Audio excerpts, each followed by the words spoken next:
Hello, my MLK students. I miss you so much. I'm so excited to help you with some college math. Keep texting me. I would love to keep helping.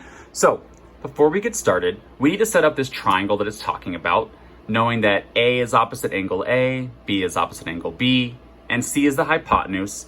And since it says hypotenuse, that automatically lets me know that we have a right triangle. So I'm going to make one of my angles that 90-degree box, and across from it is side C. I just decided this was angle A and angle B. It doesn't matter if you wanted to flip those. It literally doesn't matter. And across from angle A is side A with the lowercase.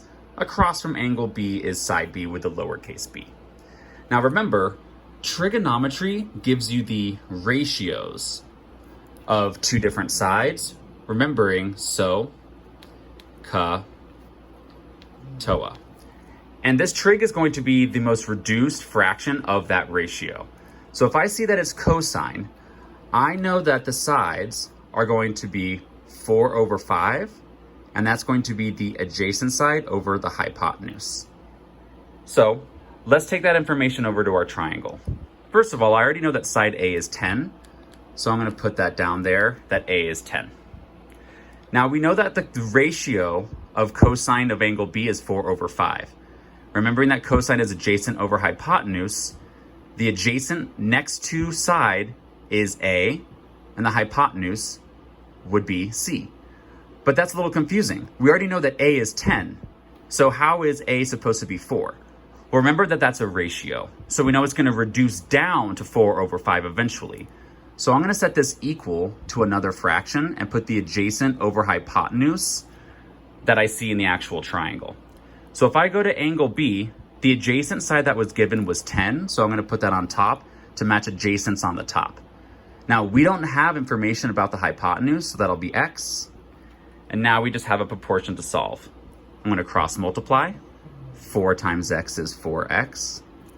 5 times 10 is 50. We'll divide each side by 4 to isolate x. And 50 divided by 4 gives us 12.5. So now I know that x, the hypotenuse up there, is 12.5.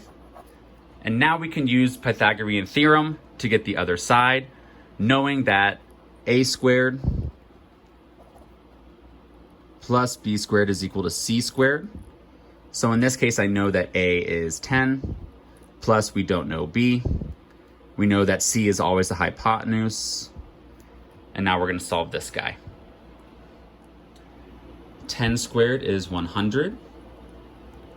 12.5 squared is 156.25. Now we'll isolate b squared. We'll subtract the 100 first. B squared is equal to 56.25. And then we'll take the square root at the end to get rid of that exponent. And that will get us our answer of 7.5. And now you have all of the missing sides of the triangle, which is what the problem is looking for. So just to recap, when you're given the ratio, remember to go ahead and label that it's the adjacent or hypotenuse or opposite or whatever it is based on the trig, and then set it equal to the sides that you know to have a little proportion. Now, when you get down to number 14, 15, and 16, obviously it's going to start getting more complicated as we have radicals and that we start seeing some angles. But hopefully you guys can remember from freshman year even that these are going to be some special triangles. They're going to be our 30, 60, 90 and our 45, 45, 90. If you forgot these, I would jot these little down in your notes, where if you know the side across from a 30-degree angle is x, the hypotenuse is 2 times that side. The side across from 60 is whatever that is times the square root of 3. With 45, 45, I need to label that triangle, where these are each 45 degrees. Whatever the two opposite sides, since they're congruent angles, will be congruent, so they're both x. The hypotenuse is always just x on the square root of 2 then. So I'm once again going to go back to number 14, and I'm going to write down my problem. That the sine of b is equal to 1 over the square root of 3, and we know that a is equal to 2. I'm going to draw my triangle, put my angle A, angle B, side A, side B, side C. We know that side A is 2. And we know that the sine of B, so if B is the captain angle, and from SOHCAHTOA, we remember that sine is opposite over hypotenuse. So that's going to be opposite. That's going to be the hypotenuse. And so if I go to b, the opposite would be 1.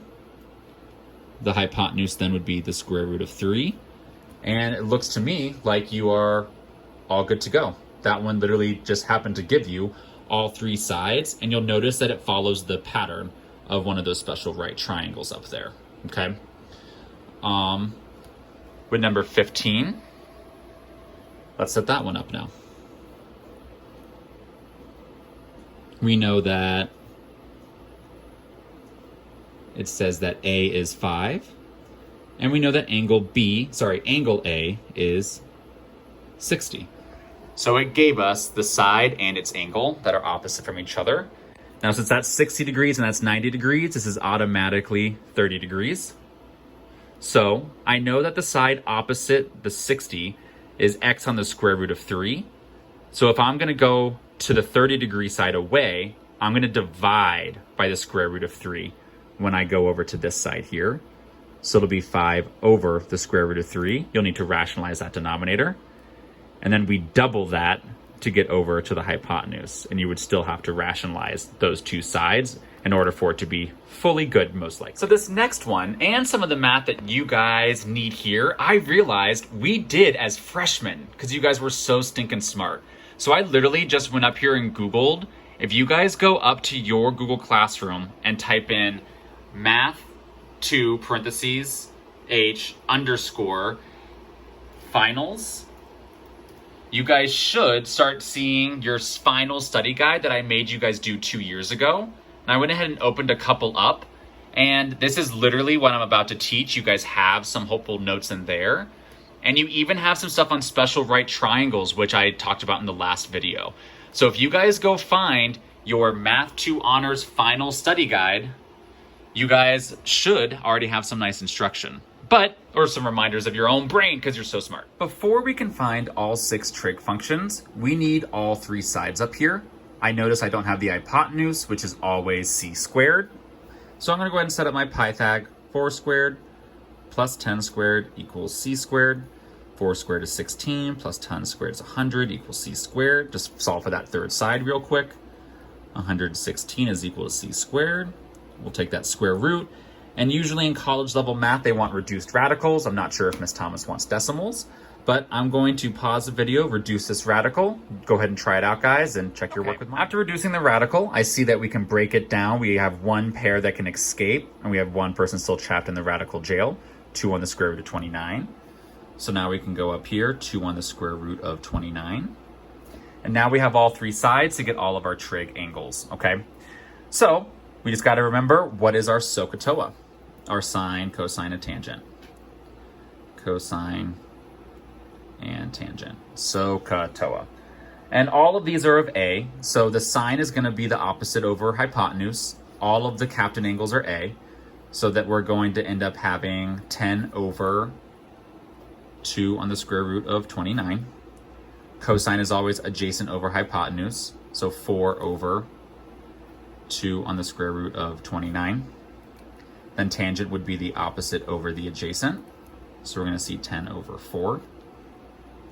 And then if you remember, cosecant is the reciprocal of sine. Secant is the reciprocal of cosine. Cotangent is the reciprocal of tangent, which means if you know these 3 already, you'd literally just have to flip the fraction upside down and you automatically have those ratios. Now, the last step that any sort of college level math teacher is going to want is to reduce these down and to rationalize the denominators. So right here, you would have to multiply both of these by the square root of 29 over 29 on both. Same thing here. This one would just reduce down to 5/2.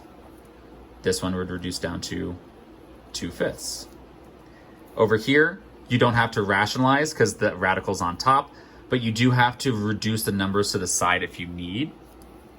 So that would end up being the square root of 29 over 5. This one would end up being the square root of 29 over 2.